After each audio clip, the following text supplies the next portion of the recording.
ओम शांति। आज की मुरली आज है 1/9/2022।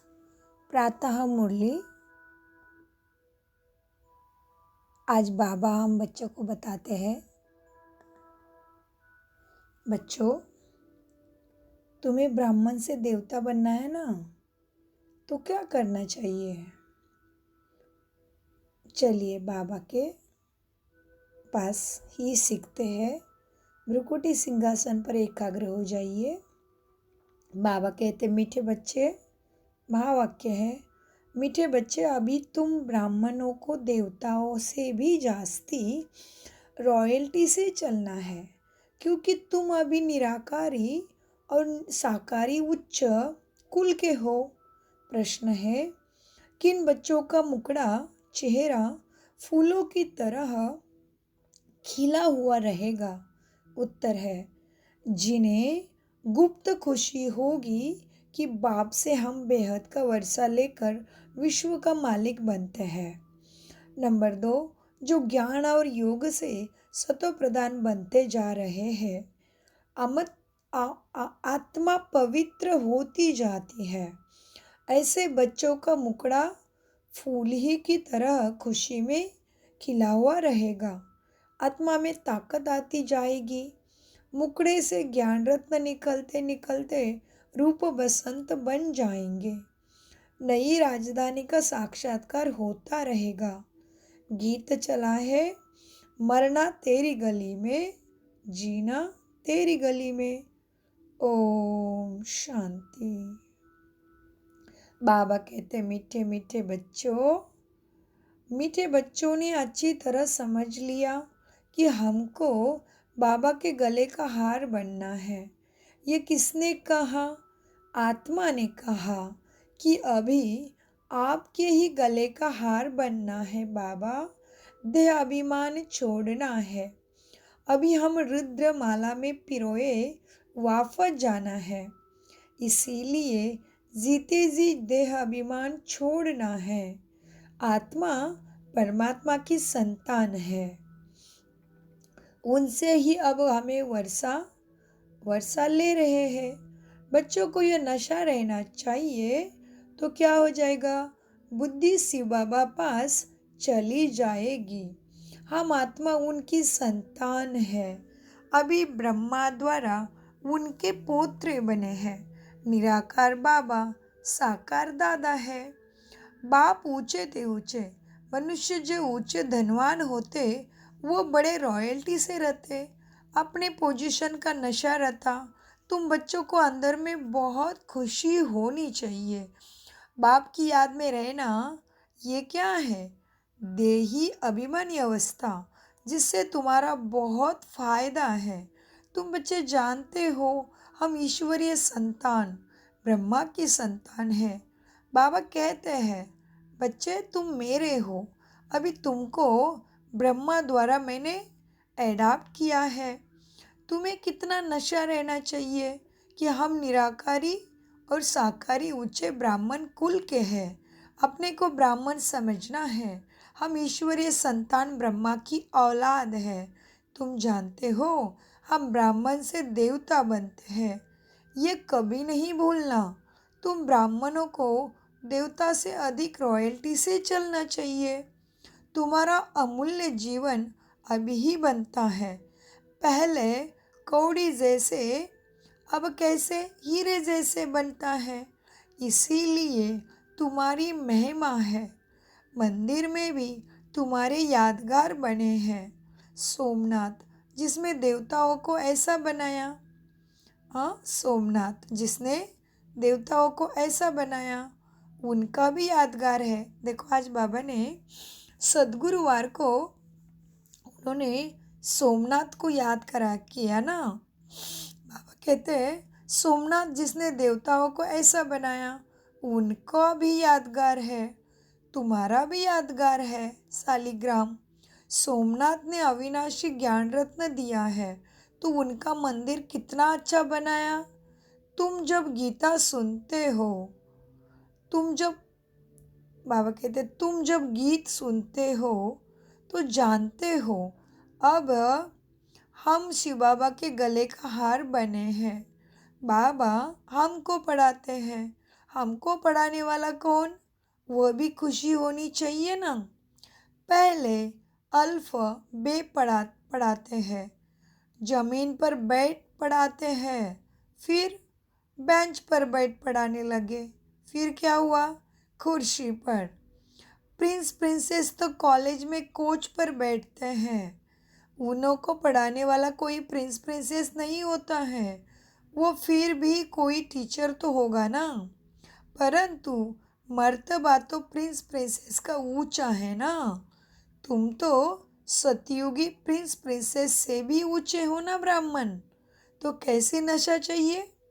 फिर भी देवताओं की संतान है। फिर भी क्या है? वो प्रिंस प्रिंसेस देवताओं की संतान है।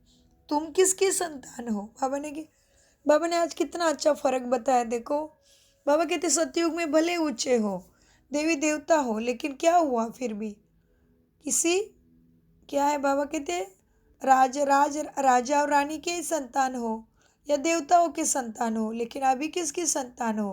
अभी तुम स्वयं ईश्वर की संतान हो। फिर बाबा कहते मीठे बच्चों, वर्षा लेना है, उनको याद करना है, उठते बैठते व्यवहार में रहते उनको कभी नहीं भूलना चाहिए बाबा को, क्योंकि तुम उनकी संतान हो ना। क्यों? तुम उनके ही याद से हेल्दी वेल्दी बनेंगे। बाप बच्चों को व्हील कर फिर बाबा शिव बाबा वानप्रस्थ में जाते हैं ना। और बाबा अभी बताते हैं, बाबा वानप्रस्थ में जाते मतलब क्या होता? 2500 साल तक बाबा कंप्लीट साइलेंट में चले जाते हैं, साइलेंस में चले जाते हैं, क्योंकि भक्ति मार्ग भी नहीं है ना। तो भक्ति मार्ग भी नहीं, तो आत्मा भी एकदम अपने ड्रामा के अनुसार रोल में बैठी है। कोई ऊपर बैठेगी, कोई सतयुग में बैठेगी, बाबा को कोई पुकारेगा ही नहीं। तो बाबा भी आधा कल्प वानप्रस्थ अवस्था में जाता है। लेकिन बाबा बताते हैं अभी बाप बच्चों को व्हील कर वानप्रस्थ में जाते, फिर कुछ भी नहीं रहा। सब कुछ तो दे दिया ना बच्चों को, जैसे तुम व्हील करते हो कि बाबा ये सब आपका है। बाबा फिर कहते अच्छा बच्चे हो, ये सब कुछ तुम्हारे पास जो है ना अभी, तो बाबा का है ना, तो ठीक है। बाबा तुम्हें देता है और कहता है बच्चों ट्रस्टी बनकर संभालो। तुम हमको ट्रस्टी बनाते हो, फिर हम तुमको ट्रस्टी बनाते हैं, तो श्रीमत पर चलना पड़े। कोई उल्टा सुल्टा धंधा नहीं करना। मेरे से पूछते रहना। कोई तो यह भी नहीं जानते कि बच्चों को भोजन कैसे खाना चाहिए। ब्रह्मा भोजन की बड़ी महिमा है ना। देवताएं भी ब्रह्मा भोजन के लिए क्या होता है? तड़पते हैं, माना आश रखते हैं। तब तो तुम ब्रह्मा भोजन ले जाते हो ना। इस ब्रह्मा भोजन में बहुत ताकत है। आगे चल भोजन योगी लोग बनाएंगे। अभी तो पुरुषार्थी है। जितना हो सकता है शिव बाबा की याद में रहने की कोशिश करना है। हर कर्म करते भी बाबा की याद, भोजन बनाते भी बाबा की याद। बच्चे तो है ना बाबा के। खाने वाले बच्चे पक्के होते जाएंगे, तो बनाने वाले भी पक्के निकलते जाएंगे। ब्रह्मा भोजन कह देते हैं, शिव भोजन तो नहीं कहते हो ना। शिव का भंडारा कहते हैं। जो भी भेज देते हैं वह कहा जाता है बच्चों, तुम जो भी देते हो शिव के भंडारे में पवित्र हो जाता है। शिव बाबा का भंडारा है ना, बाबा ने बतलाया है। श्रीनाथ द्वारे घी के कुएं हैं, वहाँ पक्के रसोई बनती है, और जगन्नाथ द्वारे पर कच्ची रसोई बनते हैं। फर्क हो गया ना। वह है श्याम, वह है सुंदर। श्रीनाथ पास बहुत धन है। श्रीनाथ के पास बहुत धन है। वह उड़ीसा के तरफ है। इतना धनवान नहीं होते, इतना धनवान नहीं होते। गरीब और साहूकार तो होते हैं ना।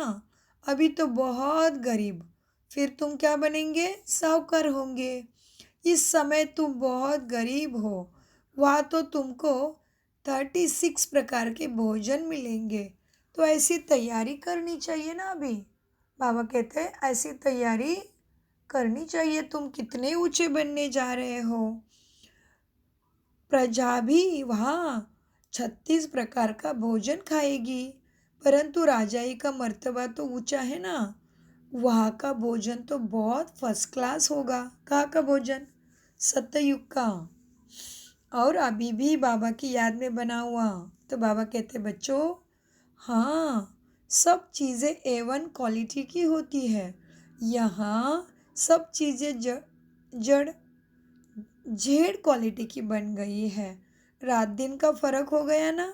अनाज आदि जो कुछ निकलता है सब सड़ा हुआ रहता है। यहाँ तुम बच्चों को बहुत नशा रहना चाहिए कि हम कैसे दुनिया लाने वाले हैं और किस दुनिया में हम जाने वाले हैं। तुमको तो बड़ा ऊंचा नशा रहना चाहिए। हमको कौन पढ़ाता है? भगवान स्वयं पढ़ाता है, जो सर्व का सद्गति दाता है। बाप कहते हैं बच्चों, मैं तुम्हारा ओबीडियंट सर्वेंट हूँ। बाप बच्चों का ओबीडियंट सर्वेंट होता है ना। बच्चे पर बलिहार, बच्चे पर बलि चढ़, फिर खुद वानप्रस्था, बच्चे पर बलि चढ़ फिर खुद वानप्रस्था में चले जाते हैं। बाप कहते हैं मैं भी तुम पे बलि चढ़ता हूँ, इसलिए तो आया हूँ ना नीचे, परंतु तुम पहले बलि चढ़ते हो। आदमी मरता है तो उसकी चीज़ें करनी घोर को देते हैं, साहूकार होते हैं तो फर्नीचर आदि भी दे देते हैं। तुम बच्चे क्या देते हो? सारी कीचड़ पट्टी, सारी कीचड़ पट्टी विक्रमों की। उनके एवज में तुमको बाप क्या देता है? गरीब ही वर्षा लेते हैं बाप से, क्योंकि वो बलिहार जाते हैं। बाबा तुमसे क्या लेते हैं और तुम्हें क्या देते हैं? कितना श्रेष्ठ बनाते बाबा तुम्हें, तो तुम्हें कितनी नशा चाहिए? बेहद का बाप मिला, मूत पीलित कपड़े धोते हैं ना बाबा, कितने गंदे हो गए विकारों से। सिख लोग कहते हैं गुरु नानक ने ये वाणी चलाई जिसका ग्रंथ बना हुआ है। भारतवासियों को यह भी नहीं पता हमारी गीता किसने गाई, गीता का भगवान कौन था, कौन सा धर्म स्थापन किया। वह तो हिंदू धर्म कह देते, आर्य धर्म आर्य धर्म कहते, अर्थ तो नहीं समझते। वह समझते हैं कि आर्य धर्म था, अब तो सारा भारत ही अनआर्य हो गया। कि करके यह तो करके दयानंद ने नाम रखा है। पिछाड़ी में कि जो टालियाँ निकलती है उनकी जल्दी जल्दी वृद्धि हो जाती है। तुमको तो मेहनत करनी पड़ती है, उनको कन्वर्ट करने में देरी थोड़ी लगती है। यहाँ तो कन्वर्ट होने की बात ही नहीं है, यहाँ तो शूद्र से ब्राह्मण बनना है। ब्राह्मण बनना कोई मासी का घर थोड़ी है। चलते चलते फाव हो जाते हैं, आ जाते हैं फिर निकल जाते हैं। कहते ये तो मुश्किल है, इसकी क्या ज़रूरत है, ऐसे कहते हैं ना। ऐसे थोड़ी होता है। कहते हैं अभी क्या सोचते हैं दुनिया, थोड़े दिन ब्रह्म कुमारी आएंगे फिर सोचेंगे अरे कोई नहीं है, ये तो सब कुछ ऐसा जीवन का रीत है, ये वो सब अपने मन को कुछ समझाएंगे विकारों की तरफ से और निकल जाएंगे। तो बाबा कहते ब्राह्मण बन के फिर देवता बनने के लिए यहाँ पे टिके रहना, निरंतर पुरुषार्थी बनना कोई मासी का घर थोड़ी ना है। बाबा कहते बच्चों, अब यहाँ तो शूद्र से ब्राह्मण बनना है, ब्राह्मण बनना कोई मासी का घर नहीं है। देखो बच्चे चलते चलते फा हो जाते हैं। बाबा कहते बच्चों, कोई गला भी काट दे तो भी अपवित्र नहीं बनना है। बाबा से पूछते हैं इस हालत में क्या करूं, तो बाबा समझ जाते हैं कि सहन कर सकते हैं। तो बाबा कहते हैं जाकर पतित बनो, फिर सहन नहीं कर सकते तो यह तो तुम्हारे बाबा कहते जाकर पतित बनो, यह तो तुम्हारे ऊपर है, तुम्हें क्या करना है, किस तरफ जाना है। बाप तो सबके लिए एक जैसी शिक्षा देते हैं। वह तो करके इस एक जन्म के लिए मार देंगे, लेकिन इस जन्म के लिए दुख देंगे, लेकिन तुम्हें सुख तो 21 जन्मों का मिलना है ना। तो अपना कत्ल करती हो, चलते चलते माया जोर से थप्पड़ मार देती है, क्योंकि ये बॉक्सिंग है ना माया की और तुम्हारी, तो माया भी नहीं छोड़ती है। माया तुम्हें चलते चलते बॉक्सिंग मार देती है।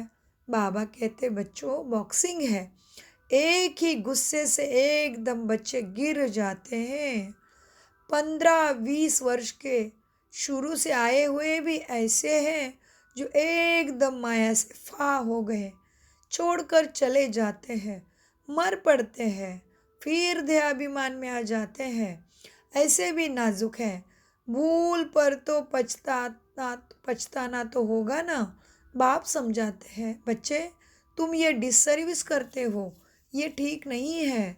शिक्षा दी जाती है, कोई गुस्सा नहीं लगाया जाता है, बाप के द्वारा शिक्षा देता है बाप।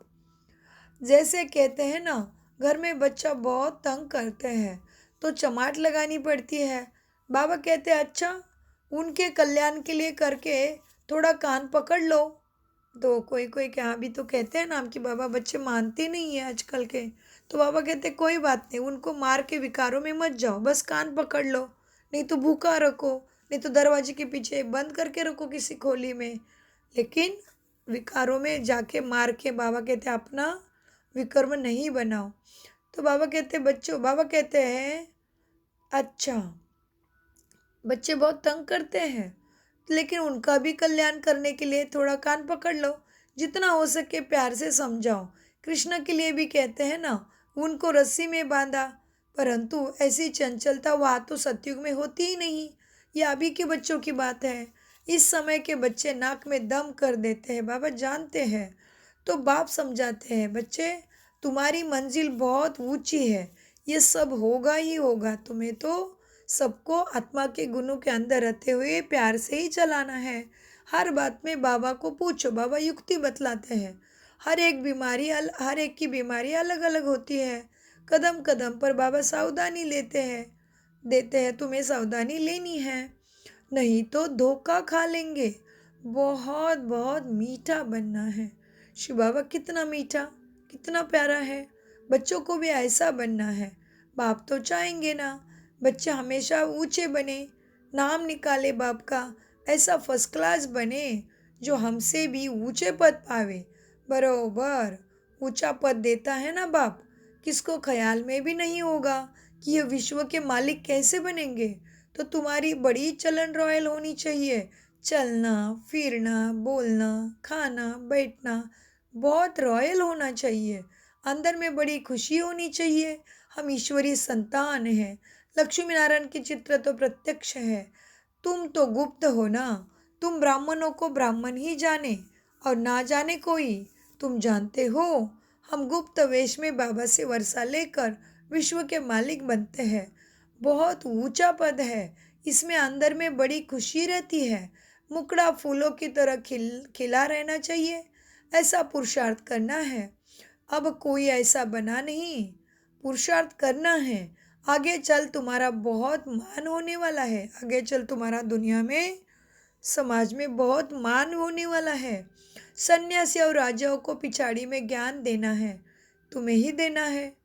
तुम जब तुम्हारे में पूरी ताकत आ जाएगी, तुम्हें ही सबको, सन्यासियों को भी और कलयुग के बड़े राजाओं को भी ज्ञान देना है।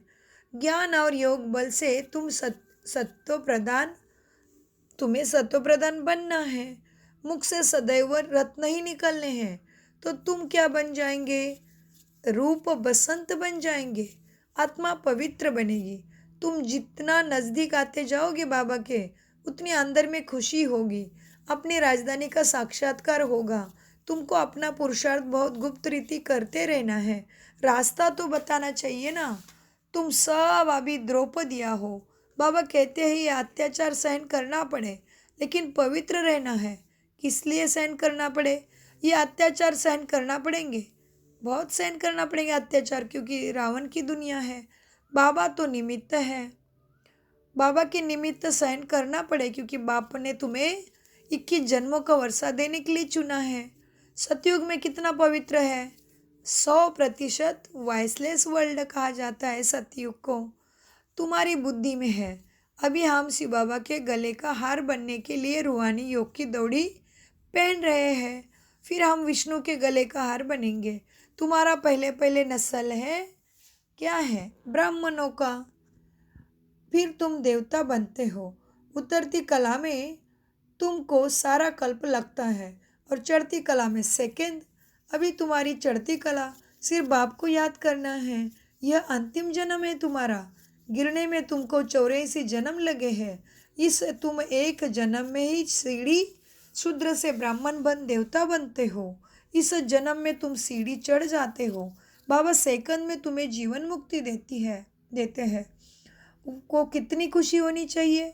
सेकंड में जीवन मुक्ति माना आत्मा की स्मृति। कॉन्ट्रैक्ट किया जाता है। उस नॉलेज से हमें क्या बनेंगे, इससे हम क्या बनेंगे, यह भी पढ़ना है, वह भी पढ़ना है।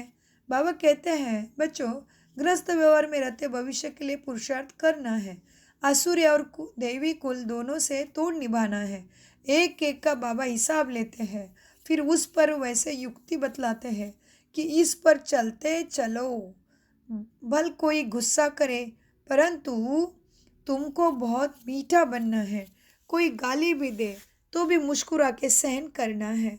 अच्छा, तुम गाली देते हो, हम तुम्हारे ऊपर फूल चढ़ाते हैं तो एकदम शांत हो जाएंगे। एक फूल चढ़ाएंगे माना क्या करोगे? उनके प्रति शुभ भावना और तुम्हारा व्यवहार स्वच्छ शुद्ध शांति में प्रेम में ही रखना है।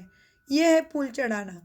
बाबा कहते तभी भक्ति में भी तुम्हारे भी मूर्ति पे फूल चढ़ेंगे तो एकदम शांत हो जाएंगे। 1 मिनट में ठंडे हो जाएंगे। बाबा रंजू रमजाबाज है। बाबा ने आज उर्दू शब्द यूज़ किया मुसलमानों का। रांझू रमजबाज है। बाबा रांझू रमजबाज है। बहुत रमजे युक्तियाँ बतलाएंगे। पतितों को पावन बनाते हैं तो ज़रूर रमज हो गई ना। श्रीमत लेनी है। श्रीमत से श्रेष्ठ बनने के लिए आए हो ना। अच्छा, मीठे मीठे सिकी लदे बच्चों प्रति बाप दादा मात पिता बाप दादा का याद प्यारा और गुड मॉर्निंग। रूहानी बाप की रूहानी बच्चों को नमस्ते। हम रूहानी बच्चों का रूहानी बाप दादा को याद प्यार गुड मॉर्निंग मीठे बाबा नमस्ते। हम रूहानी बच्चों का रूहानी बाप दादा को याद प्यारा और गुड मॉर्निंग नमस्ते। धारणा के लिए मुख्य सार है ऐसा फर्स्ट क्लास मीठा और रॉयल बनना जो बाप का नाम वाला हो। कोई गुस्सा करे तो भी तुम्हें मुस्कुराते रहना है। नंबर 2, तुम्हें पूरा पूरा ट्रस्टी बन श्रीमत पर चलना है। कोई भी उल्टा धंधा नहीं करना। बाप पर पूरा पूरा बलिहार जाना। वरदान, पूर्वजपन की स्मृति द्वारा सर्व की पालना करने वाले शुभ व्रति व मनसा शक्ति संपन्न भव। वरदान है, किसी भी धर्म की आत्माओं को मिलते व देखते हो तो यह स्मृति रहे कि यह सब आत्माएं हमारे ग्रेट ग्रेट ग्रैंडफादर की वंशावली है। हम ब्राह्मण आत्माएं पूर्वज है। पूर्वज सभी की पालना करते हैं ना। आपकी अलौकिक पालना का स्वरूप है बाप द्वारा प्राप्ति हुई सर्व शक्तियाँ अन्य आत्माओं में भरना है। जिससे आत्माओं को जिस शक्ति की आवश्यकता है उस शक्ति द्वारा पालना करना है। इसके लिए अपनी वृत्ति बहुत शुद्ध और मनसा शक्ति संपन्न होनी चाहिए। तो अष्ट शक्तियों को अपने को भरपूर करना पड़े तभी तो हम बांट सके ना। अष्ट शक्तियाँ कौन सी है तो उसका स्मरण करें, स्मृति में लाए। समाने की शक्ति, सामना करने की शक्तियाँ, फिर संकीर्ण करने की शक्ति, समाने की शक्ति, पावर टू लेट गो करने की शक्ति। तो ये पहले हमें याद रखना पड़ेगा ना। हमें स्मृति में लाके उसको यूज़ करना पड़ेगा। फिर बाबा की याद में बैठ के चिंतन करके उसको बढ़ाना पड़ेगा। तो इसीलिए बाबा ने कहते हैं तुम्हें बाबा से जो शक्ति मिली है ना उस शक्ति द्वारा सबकी पालना करना है। इसके लिए अपनी वृत्ति बहुत शुद्ध मनसा शक्तिशाली होनी चाहिए। स्लोगन, जिसके पास ज्ञान की अविनाशी धन है वह दुनिया में सबसे बड़ा संपन्नवान है। ओम शांति शांति शांति। मीठे प्यारे बाप दादा का अनगिनत पदम गुना शुक्रिया शुक्रिया शुक्रिया। कम बोलो, मीठा बोलो, धीरे बोलो, सोच समझ कर बोलो। ओम शांति बोलो। ओम शांति है अपने स्वरूप में खोलो। ओम शांति शब्द मुख से बोलो। भ्रुकुटी सिंहासन पर स्थिर हो जाओ कि मैं ही आत्मा भ्रुकुटी सिंहासन पर ओम शांति हूँ। माना शांति मेरा स्वधर्म, शांति मेरा देश, शांति सागर की मैं लाडली संतान, मास्टर शांति शक्तिवान हूँ। ओम शांति। शुक्रिया बाबा, शुक्रिया फरिश्तों।